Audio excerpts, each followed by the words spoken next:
Are you ready? This one's gonna be hefty, but we're gonna just dump glass. Are we doing things now? Yeah, you ready? Welcome to the Rare Whiskey Friday, the Whiskey Vault. Daniel, your turn. I did it last time. Dude, come on. I did it so clean. I remember you did it clean, set but the was bar. Okay. Yeah, it's all you, man. Welcome to Rare Whiskey Friday. We're gonna go through and sample through a few whiskeys already. Don't breathe. I breathe. I started laughing and that's out. Sometimes they're large brands. More often than not, they are smaller craft distilleries without a large amount of distribution. If you should be so lucky as to live in an area where you can get your hands on one of these whiskeys, you're welcome for the review. And thank you to the magnificent bastard who sent it in. Good effort. This is a Gary Walker day, who's now a patron saint. Yes. But here's why. We're going to get some bottles and we'll patron saint him. Recognize these? Flippers. What's going on? What's happening? Unicorn. Okay. Lawrenceburg. Yeah. So, Yes. Gary Walker, a while back, sent us 4 bottles of MGP that this company did. Okay. Called Indiana Heritage. Yes. Right? And what they did was they bought barrels of every single product that MGP makes. Oh. And then did single barrel releases of them. Oh, yeah. And each one they named after like some knucklehead whiskey person. Dusty Hunters. Who's that? Right, he's hunting dusty whiskeys, right? Okay. Chugs. Yeah? Yeah. Who's that? We'll tell him. Smash Bill. Okay. Yeah. You've got Unicorn. Yeah. Yeah. Yeah. Krogman's friend. And Flippers. Flippers. The people who flip whiskey. you Okay. know. Yeah, so they're all caricatures of whiskey stereotypes. Right. Yeah. This like- guy's obviously a Somm. Yeah, obviously, Yeah. he's got the dollar sign. Yeah. This, dude, I didn't realize you could get MGP at 66.8%. Yeah, we've had barrels that were that high. Really? Yeah. Wow. So, okay. So This he is the sent us 4. This is MGP line. Yeah, he sent us 4 Okay. that weren't these. Yeah. He sent us the rest of them because there's 9 total. Can they all fit? I don't think they can. With a little bit of a curve, maybe? A little bit of curve. Yeah. So this is Gary Walker's, the rest of the MGP products, patron saint. Gary Walker. You patron saint of whiskey.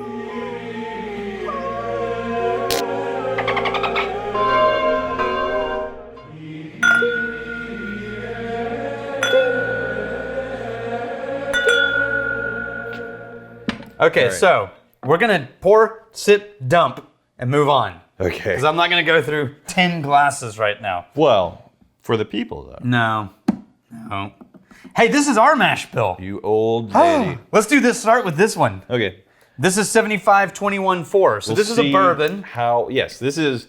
So in our distillery, one of our releases is aging the MGP, this mash bill in Texas. And then we've been doing a bunch of blends, a bunch of sourcing from other places, making our own stuff. But this should be very recognizable. This is our original Eleanor. It's 3 years old, and they nicknamed this barrel Plum Leather. This is Dusty Hunters. Okay. See, this is why single barrel's fun. This doesn't smell anything like ours. I know, this is why single barrel's fun. You, wow, there is like what is that funky note? There's a funky quality. Yeah, this is, okay, so now it's starting to open up. Now I'm starting to get that dark brown sugar, orange, and molasses note that we get in ours. But it's surrounded by this almost vegetation note. Yeah, a little bit of a vegetal funk. Yeah, it's the main. Trippy. What was the proof on this one? Oh, there it is. See, this one's 58 point. Yeah. And then this one's 66. Man. Nose at the top of the glass. Yeah. And it smells like Eleanor. Oh, okay. You see what I mean? Yeah, you get up. The cola and the... And then the brown sugar and the molasses. And, Yeah. Yeah. There it is. Now we recognize and you approach it from the bottom, it does get more vegetal. Yeah, I love that about these glasses. Oh yeah, that tastes like Eleanor. This tastes familiar. It's like, this is home turf for me. Yeah, there's that cherry. It's a good one though. Yeah. That's a really good barrel selection. Yep. Then what are all of the... This one- What? Yeah. Is 99 corn, 1% barley. So this is their corn whiskey. This is their corn whiskey. Okay. That's called Peach Surprise. We need a dump glass. Let's use this one. Here. Okay. Here's your dump glass. Because we have to drive home. You ready? Yeah. I have to meet with my neighbor about a fence we're building. Oh, do you? Do you have to agree on where it's going to go, and what direction it faces? No, I was doing him a solid. You know what? That's the line. Just back it off like a foot. Don't worry about it. No big deal. Yeah. And like our fence, their driveway over time has been pushing gravel onto our property. It's like, whatever. We like the young couple behind us. We really like them. They're cool. And then, like, yesterday, I come home and the fence guy is like, hey, come on over. Just I'll let you know that we mismeasured and we're about 2 feet onto their property. Like, sweet Jesus. Man. Okay. So this is 99% corn, but it's a bourbon, not a corn whiskey.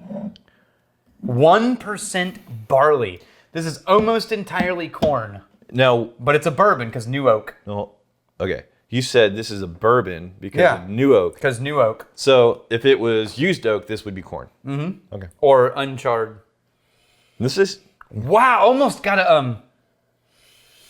got a savory note in there for a split second. there's like there's that tea quality, that sweet tea, that corn. But astringent, like you squeeze You squeeze the tea bag and get all the bitterness out of it. Yep. But then there's the candy corn. Is it weird that I got ketchup for a split second? No, it's sugar not. and tomato. No, like the Whataburger ketchup. Yeah, the spice. Yeah, that's bizarre. Oh, I like that actually a lot. It's softer than I was prepared for on the nose. Yeah, 2 years old.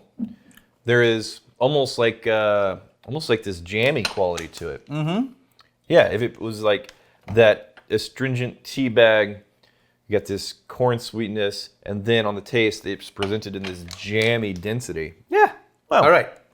Dump. Let's move on to, this is the 50, oh, this is a rye.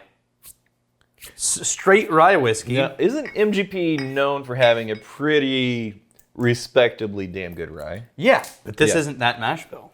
Oh, okay. This is a different rye mash bill. A different rye. This is the one, I've never even heard of this one. 51% rye, 45 corn, 4 barley.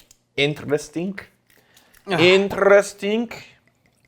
Man, how do they keep track of all the different tanks they have all of these different mash bills in? Billions of dollars. Yeah, that's true. And That's real. legions of staff and facilities. Yeah, and that's also equipment. true. That is a really interesting for a rye. I would have said this was a high rye bourbon, not a rye whiskey. And you know the depressing thing? It's only 6% difference. This would have been bourbon. Right? All right. That's the hard part about whiskeys like this, is they're not far off from being a bourbon. The rye, it doesn't get super herbal, but it does get a little bit of that cola note. Mm-hmm. Yeah. Yeah. Oh, that's the most bourbon-y rye I've ever tasted. That's all I'm going to say. It's brown sugar and maybe even a hint of the cherry note. Honestly, not cherries. This is so soft. Can you believe that was 58%? No, absolutely not. That drank like just butter. Yeah, that I would have guessed like high 40s, low 50s. Yeah. And this, occasionally you'll get a pour of something, you look at the bottle proof, and you'll have a moment to realize, wait a minute, we have actual proof testing equipment. Mm-hmm. We could check that. Like 200 yards that way. That really does not strike me as damn near 60% ABV. But, yeah. Are you ready for the next one? I'm going once more. All That right. is simple though. The nose actually has quite a bit going on with like the cola note and almost herbal, and then you got the sweetness in there. It's pretty bourbony. Yeah. Pretty classic bourbony. On the taste though, it's half as complex. Yes. I agree. It's my technique. Is that your technique? Doesn't really feel like technique. I feel like dark crystal. Am I getting it far? No, not really. Okay, this is It's a light color. corn whiskey. So used oak, Okay. right? That's the light But color. Okay. for a corn whiskey, Yep. it's barely legal 81% corn, because you have to have 80% corn for corn whiskey. Right. This is 81, then 15% rye, 4% malted barley. So this is 2-year-old corn whiskey. There is like a little moment of black pepper on that nose. Yeah, but I can't find anything behind it. I just get vanilla sugar and cream. It's a simple nose for sure, But there is the thing that surprised me was the thing that surprised me was a little moment of the black pepper red on the front end. Yeah. And then behind it was like a little bit of a vanilla, like a light. It comes across as a diluted vanilla. Yeah, but I think know that- this is cask. I think that black pepper is ethanol. Okay. I don't think it's cask. Oh, hey, that's candy sweet. Simple though. Very simple. Yeah. Yeah, and none of the wood complexity of like a mellow corn, bottled in Man, we bond really straight. are just giving straight up first impressions of these here. All right. We've got 5 whiskeys to get through on a Rare Whiskey Friday. Well, I mean, usually we futz about a little more. It's all MGP. We know it's going to be good. Well, hold on a second. These last two, Very different. yeah, and I wouldn't say just outright intrinsically good. I would say fine. There's nothing wrong with it. Yeah, but that's- it's a little too simple for me to actually get excited about it. I did like the rye. The corn whiskey, meh. I really boring. like the nose of that rye, But not the palate. It's setting me up for an expectation on the palate that it didn't quite deliver. This is light whiskey. So distilled higher, Yeah. right? 3-year-old light whiskey. This is the same Yeah. mash bill as this one. Oh. 99 corn, 1 barley. But this one is made like a bourbon, and this one is made like a light whiskey. Right. So at a light whiskey, Distilled basically higher. you can take the proof higher On the still. Yes. Yeah, so you're stripping more out of it. Yeah. And then you can age it in used oak. One of the things that we've noticed with light whiskeys is if you're going for a vanilla note. Yeah, vanilla cream. Yeah. Just metallic vanilla cream. And- And guess what it smells like? Yeah. It smells like Canadian whiskey. It does. Yeah. Smell that. Yeah. No, I did. That Solid Canadian It's whiskey. a Canadian vanilla. Yeah. So that Canadian vanilla note, if you like that, then you're probably going to like light whiskeys. It's vanilla cream soda and it's a little metallic too. What was I going to say? And aluminum. Yeah. And it's pretty much the dominant note in the whole thing. Ugh. But if you like the note though, If you like that note, it's a very it popular is a note. tripling down on a cask strength vanilla aluminum vanilla cream soda. I think that's something that you would want to put either on the rocks or in a cocktail. or blend it in And- a whiskey maker. That vanilla note in a cocktail, released at cask, for it to carry that proof and then get diluted down into cocktail ingredients, that could be really nice. In a neat pour though, I'm not feeling that one. What All do right, we're going to finish with this little thing that I've been letting sit over there. Yes. See what you think about it. What is going on here? This is not MGP. No, just because I was wondering what it would taste like. What did? This is a blend of the 2 Redbreast cask strengths Oh. and Highland Park cask strength. What did you do? It smells really interesting, doesn't it? Does you? Yeah.